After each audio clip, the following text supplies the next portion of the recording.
Hello বন্ধুরা, আপনারা সবাই কেমন আছেন? আশা করি সবাই ভালো আছেন এবং সুস্থ আছেন। তো বন্ধুরা, আজকে আপনাদের সাথে একটা শেয়ার করব পটল আলু চিংড়ি মাছ দিয়ে একটা রেসিপি। তো বন্ধুরা, যে যেখান থেকে আমার ভিডিওটা দেখতেছেন প্লিজ একটা লাইক দিয়ে পুরো ভিডিওটা দেখবেন। আশা করি ভিডিওটা ভালো লাগবে, স্কিপ কেউ করবেন না। তো বন্ধুরা, চলুন আমি কিভাবে রান্না করছি। তো বন্ধুরা, আমি এখানে চিংড়ি মাছটা ধুয়ে পরিষ্কার করে নিয়ে নিয়েছি, আর এর মধ্যে দিয়ে দিলাম লবণ আর হলুদের গুঁড়ো। লবণ হলুদ গুঁড়ো দিয়ে একটা মাছটাকে আমি মেখে নেব। তো বন্ধুরা, দেখতে পাচ্ছেন এখানে আমার লবণ হলুদে মাখানো হয়ে গেছে। আর এর মধ্যে নিয়ে নিয়েছি আমি পটল আর আলু। পটল আলু ধুয়ে পরিষ্কার করে নিয়েছি একটা পাত্রের মধ্যে। তো বন্ধুরা, যদি রেসিপিটা ভালো লাগে অবশ্যই বন্ধুদের সাথে শেয়ার করে দেবেন। আর বন্ধুরা, আমি এখানে এনেছি দুটো পেঁয়াজ, আদা, রসুন আর শুকনো লঙ্কা। তো বন্ধুরা, আমি খুব কম মশলা দিয়ে রান্না করব। তো বন্ধুরা, কিভাবে রান্না করি প্লিজ পুরো ভিডিওটা দেখবেন। আর এখানে লবণ হলুদ মাছটা মাখানো হয়ে গেছে, আর কড়াইটা আমার গরম হয়ে গেছে। এর মধ্যে দিয়ে দিলাম সর্ষের তেল। সর্ষের তেলটা আমার গরম হয়ে গেছে, আর দিয়ে দিলাম চিংড়ি মাছটা। দেওয়ার পর একটু নাড়াচাড়া করে মাছটাকে আমি ভেজে নেব। তো আমার মাছটা প্রায় ভাজানো হয়ে গেছে, এখন আমি মাছটাকে তুলে নেব। তো বন্ধুরা, যারা আমার চ্যানেলে নতুন বন্ধুরা দেখতেছো প্লিজ একটা লাইক দিয়ে পুরো ভিডিওটা দেখবেন, আর চ্যানেলটা সাবস্ক্রাইব করতে ভুলবেন না। আর বন্ধুরা, এখানে আমি পটলটা দিয়ে দিয়েছি। দেওয়ার পর একটু নাড়াচাড়া করে তেলের সাথে ভেজে নেব। তো আমার পটলটা প্রায় ভাজানো হয়ে গেছে, দেখতে পাচ্ছেন এখানে। এখন আমি পটলটাকে নামিয়ে নেব। তো বন্ধুরা, আমি সামান্য পরিমাণ তেল দিয়ে দিয়েছি। দেওয়ার পর আলুটাকে লাল লাল করে ভেজে নেব।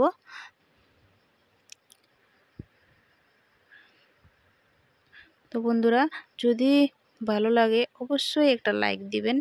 আর বন্ধুরা, আমি এখানে নিয়েছি আদা রসুন বাটা, জিরা বাটা আর লঙ্কা বাটা। আর তো বন্ধুরা, আমার এখানে আলুটা প্রায় ভাজানো হয়ে গেছে, দেখতে পাচ্ছেন কত সুন্দর করে লাল লাল করে আমি ভেজে নিয়েছি।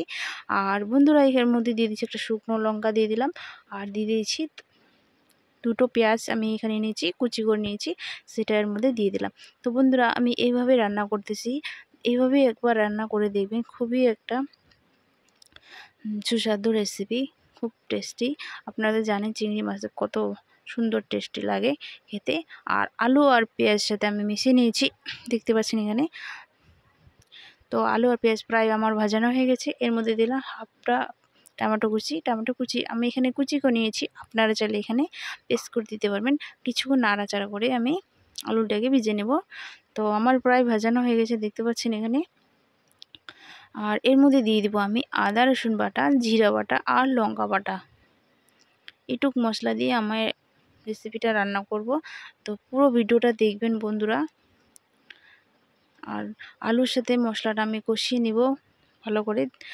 বন্ধুরা, মশলাটা যত কষাবেন তত কিন্তু টেস্ট লাগবে।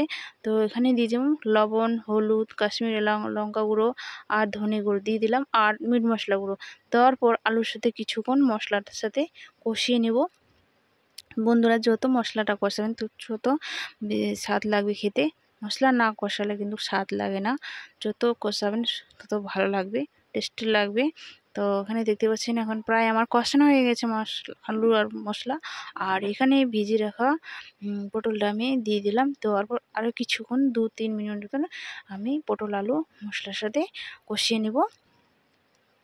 তো বন্ধুরা, দেখতে পাচ্ছেন এখানে আমার প্রায় হয়ে গেছে। আর এর মধ্যে সামান্য পরিমাণ জল দিয়ে দিয়েছি। দেওয়ার পর আরও কিছুক্ষণ নাড়াচাড়া করে নিচ্ছি। আর এর মধ্যে দিয়ে দিলাম চিংড়ি মাছগুলো দিয়ে কিছুক্ষণ নাড়াচাড়া করে মিশিয়ে নেব। তো বন্ধুরা, যদি ভিডিওটা ভালো লাগে অবশ্যই লাইক করবেন, শেয়ার করবেন, আর চ্যানেলটাকে সাবস্ক্রাইব করতে ভুলবেন না।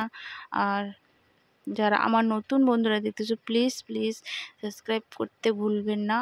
আর যারা আমার অলরেডি সাবস্ক্রাইব করে রেখেছেন অনেক ভালোবাসা, প্রাণ ভালোবাসা। তো বন্ধুরা, দেখতে পাচ্ছেন এখানে আমার প্রায় পটল আলু চিংড়ি মাছটা হয়ে গেছে। এখন আমি নামিয়ে নেব, আপনার সাথে পরিবেশন করে দেখাবো। তো দেখতে পাচ্ছেন এখানে। তো বন্ধুরা, এই রেসিপিটা রুটি ভাত বড় সাথে পরিবেশন করতে খুবই একটা সুস্বাদু রেসিপি। আজ এ পর্যন্ত, টাটা।